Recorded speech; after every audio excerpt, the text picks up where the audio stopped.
চলতি মৌসুমে পাবনায় শিমের ফলন বিপর্যয় হয়েছে। কৃষকরা জানান হলুদ মোজাইক ভাইরাস আক্রমণ করায় গাছের পাতা হলুদ হয়ে গেছে, ফুলও ঝরে যাচ্ছে, এমনকি যে ফল এসেছে তাতেও পোকা ধরছে। এই অবস্থায় উৎপাদন খরচ তোলা নিয়ে দুশ্চিন্তায় দিন কাটাচ্ছেন তারা। আহমেদুল হক রানার তথ্যচিত্রে ডেস্ক রিপোর্ট। বেগুনি সাদা রঙের ফুল আর সবুজ শিমে ছেয়ে গেছে পাবনার বিস্তৃত অঞ্চলের ফসলি মাঠ।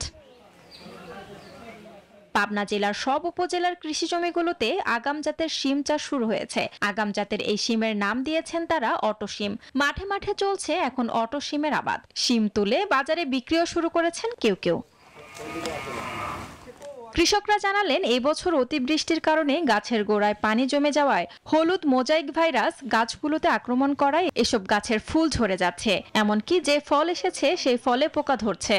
আমরা একটা ভোগান্তির ভিতরে আছি, গাছ কোঁকড়ায় যাচ্ছে, হলুদ হচ্ছে।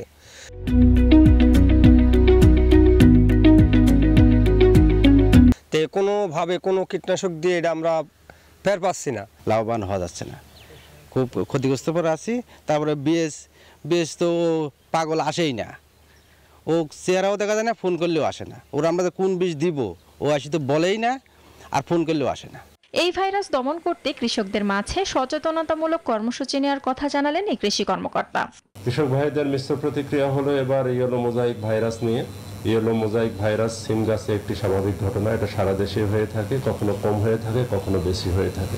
আমাদের কৃষি অফিসের পক্ষ থেকে কৃষক ভাইদের পরামর্শ দিয়ে যাচ্ছি। চলতি বছর পাবনা জেলায় ৩,১০০ হেক্টর জমিতে আগাম জাতের শিম আবাদের লক্ষ্যমাত্রার বিপরীতে প্রায় ৩,০০০ হেক্টর জমিতে শিম আবাদ করা হয়েছে।